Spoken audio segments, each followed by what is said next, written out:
Hi there, and welcome to the HDFS Career Podcast.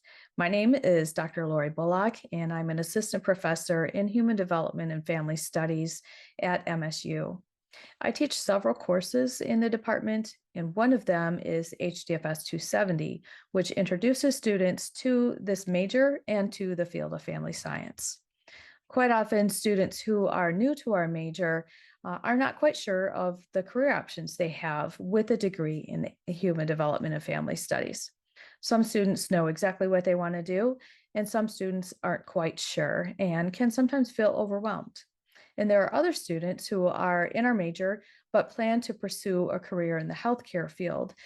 These would be students who know that they want to be nurses or doctors or child life specialists, occupational therapists, and so on. The purpose of this podcast is to bring professionals on from many different areas. Each episode, I invite a professional from the community who has a background in HDFS or one that is similar to HDFS. I'm so excited you joined the podcast, and I hope today's episode will be helpful to you as you consider your career options. Hello, HDFS students and colleagues. Welcome to the HDFS Career Podcast, where we talk with professionals who have a background in HDFS or one that is similar to HDFS, and we find out about their career journey. I'm really excited for you to meet Amanda Albrecht today, who is a physician assistant. So let me tell you a little bit more about her. Amanda graduated from Michigan State University with a Bachelor of Science in HDFS in 2020. From there, she went on to pursue a master's in medical science degree in physician assistant studies from Midwestern University, and she graduated in 2022. Currently, Amanda is a practicing physician assistant in Chicago, Illinois, in outpatient allergy and immunology. Amanda, thank you so much for joining the podcast today to talk with me about your career experiences. I know our students are going to get a lot out of that. Thanks for having me. I'm excited. Yeah, you're welcome. I mentioned this to you in my email request to you that I've wanted to bring on a PA for quite a while, but the ones that I knew, worked all day and didn't have time to come to campus for the roundtable sessions I used to hold. So now that I have the podcast, it's much easier, and even better, you're a former student too, so you can relate to how our students are feeling or might be feeling, and can hopefully answer some questions for them. So my first question to you is, I know I read your bio a little bit, but can you tell me or talk with us about you and what you have been up to since you graduated from MSU? Yeah, that pretty much summed it up. I graduated in 2020, and the same year, just later on, started my PA program at Midwestern, which is in Illinois. And so that was a just about 27-month program, and graduated in 2022. And so I have been at my current job, my first job after graduating, for almost a year and a half now. And so I work in Chicago at an allergy office. Wow, that's exciting. So is it a private practice then, or part of a clinic? Yeah, it's a outpatient private practice. We have a couple different locations. I work at two of the office locations in the city, and there's a couple other PAs at the office and a physician. Okay, all right. Sounds very exciting and rewarding, I would imagine. Um, how did you become interested in becoming a physician assistant? Yeah, um I think, and this kind of goes to like my interest in allergy as well. I have food allergies myself, and I think that kind of from the start, even as like a kid in middle and high school, got me interested in science in general, and because I always thought that was fascinating to learn about something that you experience or you go through, and I think that kind of led me to the PA route because I wanted to be able to interact with patients in that kind of setting, and I wanted a little bit of autonomy and decision making, but not necessarily be the sole deciding factor. I liked the fact that I could work as a team, and that's really prevalent in the PA role. Right. Yeah. That's great. Good information.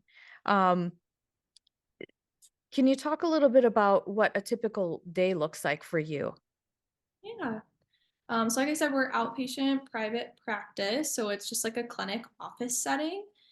We have patients that schedule online, and I work 5 days a week, and so there's different hours depending on the day of the week and which office you're at. But so I'll see patients throughout the day, and we, as an allergy office, do maybe there's some students out there who've had allergy shots, but we do those things too, and so we kind of cover for adjusting protocols for shots and things like that if patients have reactions to shots or kind of things that need to be adjusted throughout the day.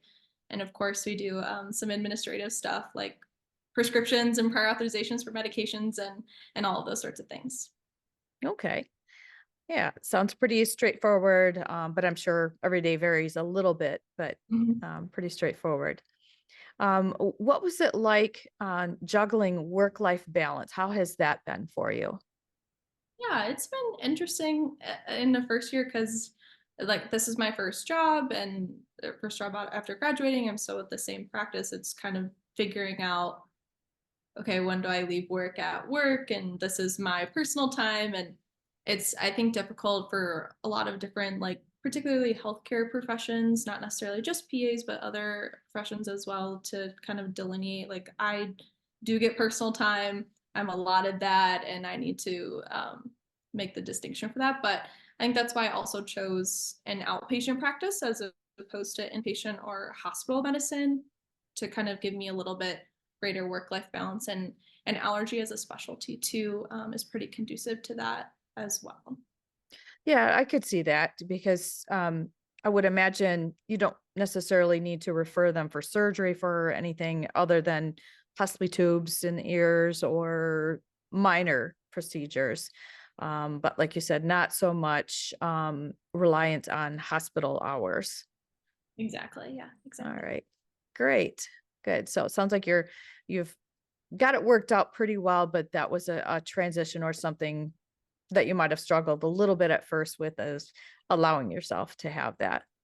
I think especially as like a new graduate, you're still learning and figuring things out. Even though you've graduated, you have all the information in your brain, but now you're trying to apply it on your own for the first time. And so you kind of feel like when you go home for the day, like you think of new things, or you're kind of doing research on your own time, but the things that you need to do. Gotcha. Yeah. So yeah, I'm glad you've been able to find that balance then since then. Looking through my questions here. So for PA school, did you go so you did go right from graduating MSU into PA program. Did you need to have a certain number of patient care hours before you could apply for the PA program? Yeah, I did, and this part's frustrating and interesting about PA schools is that a lot of the schools have different requirements while they're pretty similar at their core in terms of, science classes and the general fact that you need experience in things, but certain hours and specifics get a little nitty gritty between the schools. But I had two different kind of patient care jobs before I started PA school. I first was a CNA, a certified nursing assistant at a rehabilitation center for about a year and a half. So I would do that as like a full-time summer job between breaks from Michigan State, and then I left that position and then started as a medical assistant at an urgent care, similarly full-time during the summer, and then would go back to Michigan State. So Okay. I probably had around um, probably like 900 or 1,000 hours of patient care experience that I was employed for. Okay. And you were able to do that while you were going to college then. Yeah, the vast majority of those hours were accrued over the summertime.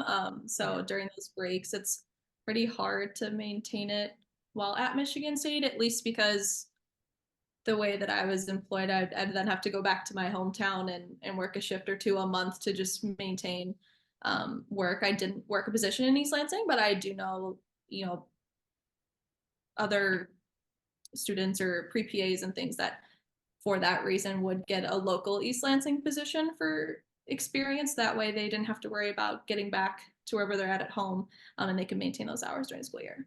Yeah. Yeah. That's understandable. You figure out different ways to go about doing that.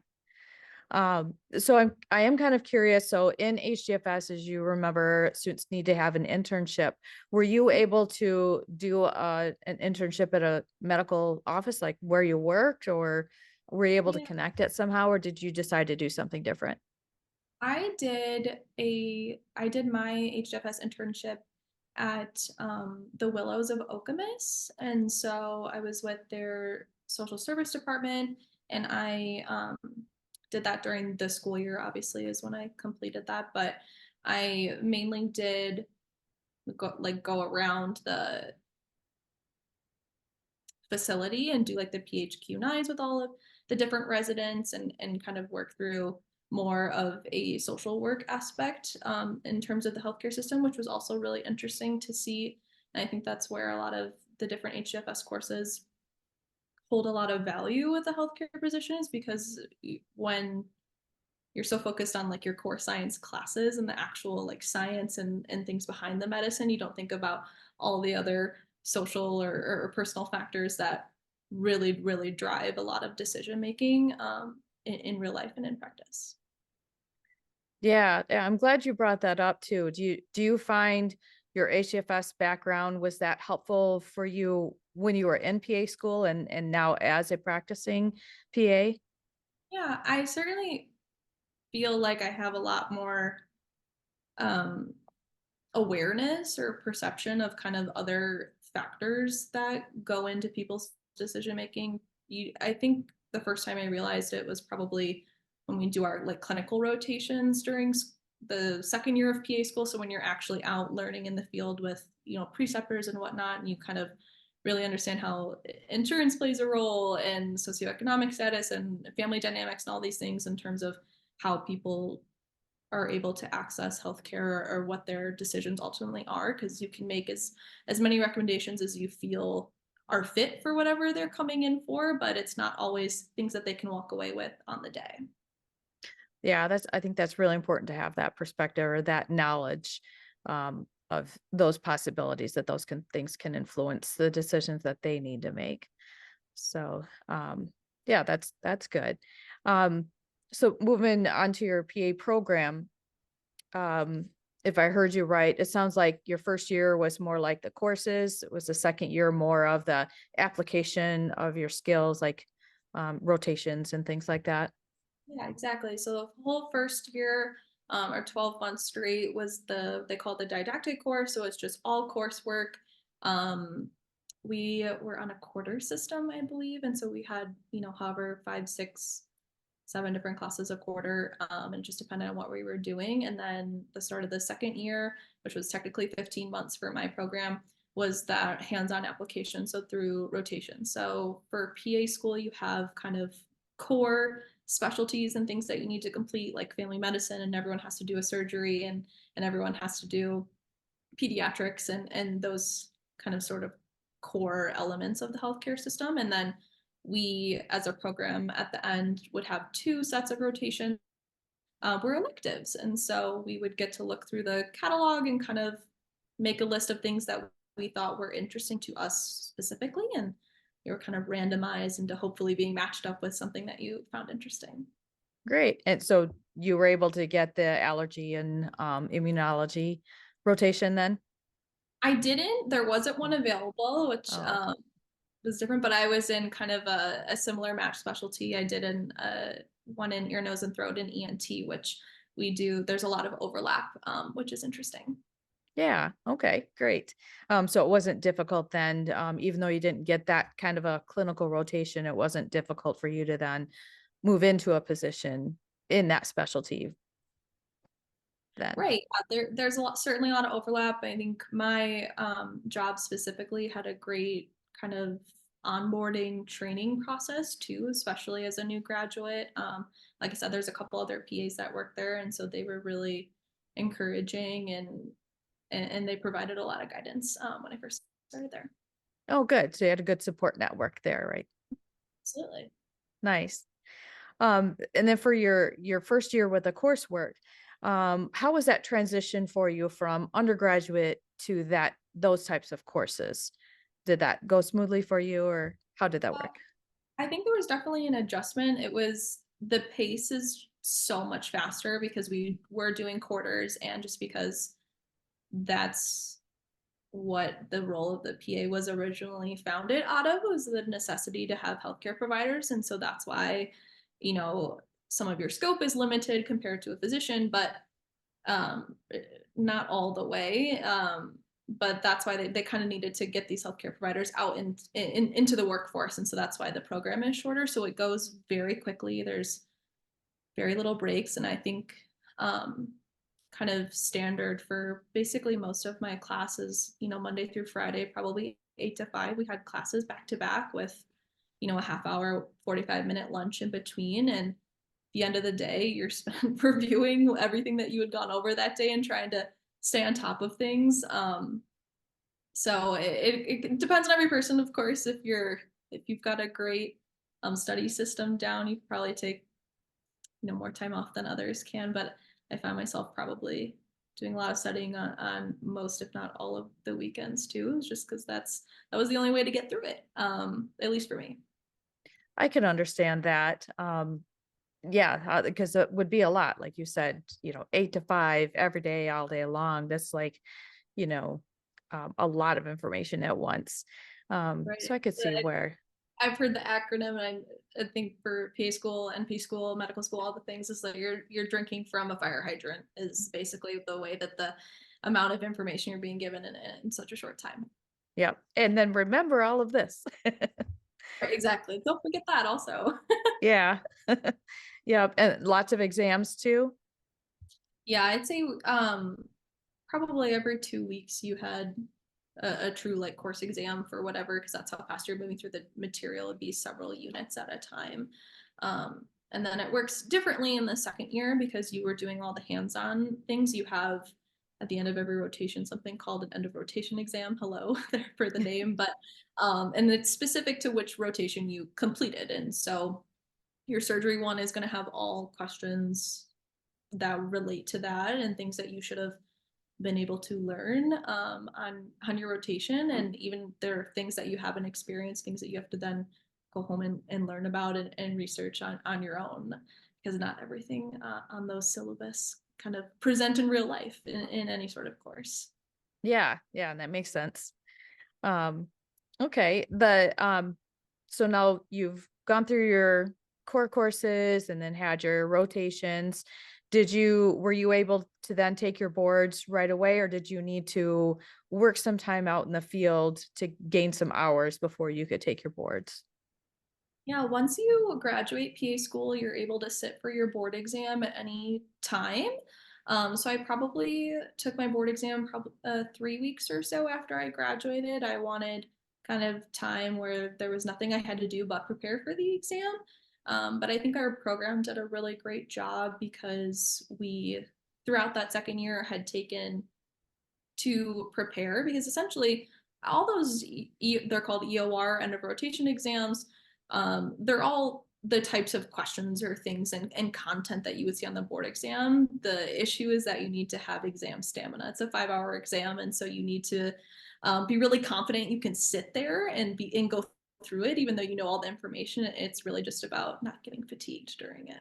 So we did lots of several kind of full length practice exams and things like that to kind of get us prepped for having to sit for that really long board exam. Okay. And you found that was helpful? Yeah, certainly. Good. Well, it doesn't seem it's a really long time. Yeah, yeah, that is. Did it kind of go fast for you sitting there for that exam, or did you Yeah. feel like it dragged? I feel like the first half when I was pacing really well, and then I get to you do get breaks in between that you can kind of self-direct your breaks and opt because you take it at a testing center. But the second half I was like, man, I can't believe I have to do over everything that I just did and the quantity of questions. But I should say you have, I believe, up to 5 hours, but of course how whenever you finish is when you complete your board exam. So Yeah, gotcha. And then for preparing, you said those practice exams kind of help prepare you for the stamina of it. Did you kind of keep study material from your courses, or was there a book or a program that you used to prepare?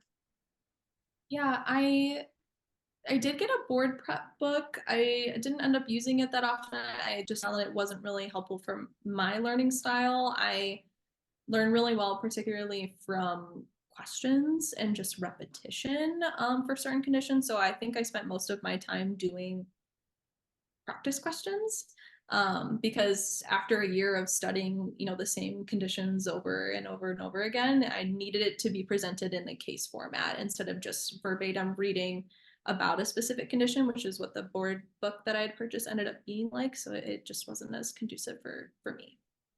I could see that. I could see where being presented with a case would be more similar to real life for one thing, and just much better way of tapping into the knowledge that you have. All right, good. Um, and so I guess my question next then would be, do you have any recommendations for students who might be interested in pursuing PA school?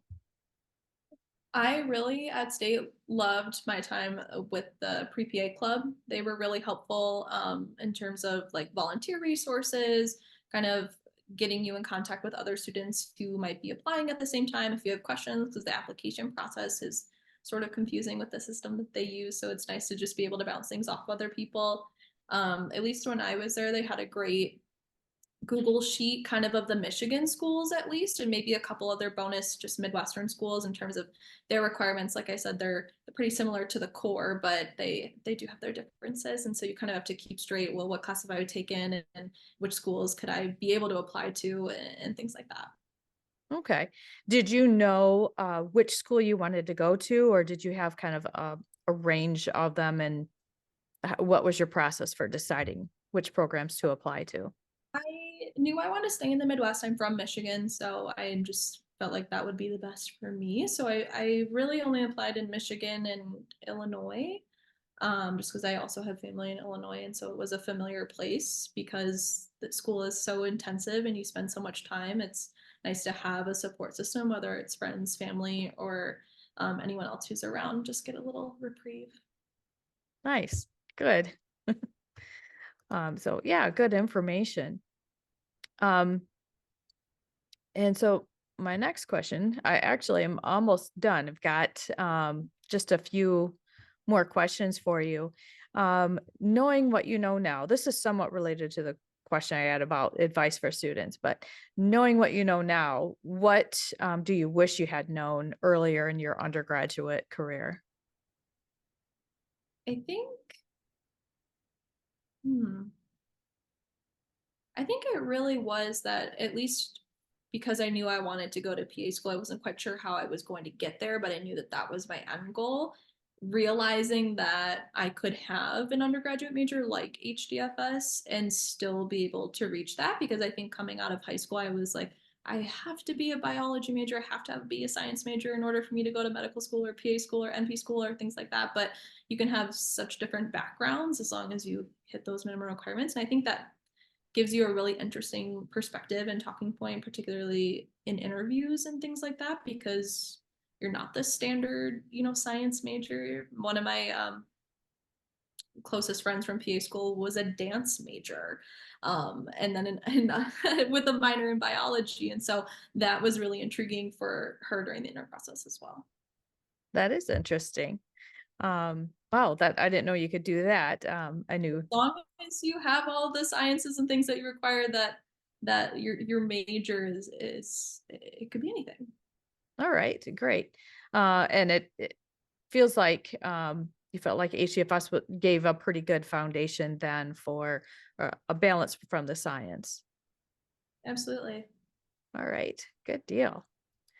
And so really my last question is it okay if students contact you if they have questions?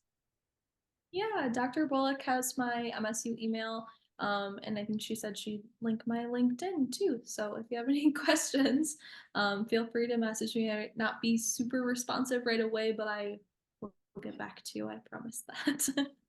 Yeah, yep, I can understand where it might take some time. I'm sure you have a busy schedule, and So good to let students know that. Um, well, thank you so much for coming onto the podcast today, for giving your time at the end of the day. It's, evening, you've worked all day and then got home and got ready for this podcast. So I really appreciate you taking the time to talk with me about your career and how you got to where you're at right now. Yeah, thanks so much for having me. Yeah, thank you. Thank you for listening in on today's episode of the HDFS Career Podcast. I hope you enjoyed meeting Amanda Albrecht and hearing about her journey of becoming a physician assistant in the Chicago area in allergy and immunology. Please feel free to contact her if you have any questions about becoming a physician assistant. As we talked about towards the end of the interview, I will post her contact information in the episode description so you can reach out to her through through her email and through her LinkedIn. Please join me again soon for other interviews with professionals who have an HDFS background, so you can learn about the many options that you have as you pursue your degree in HDFS. I hope you enjoy the rest of your day.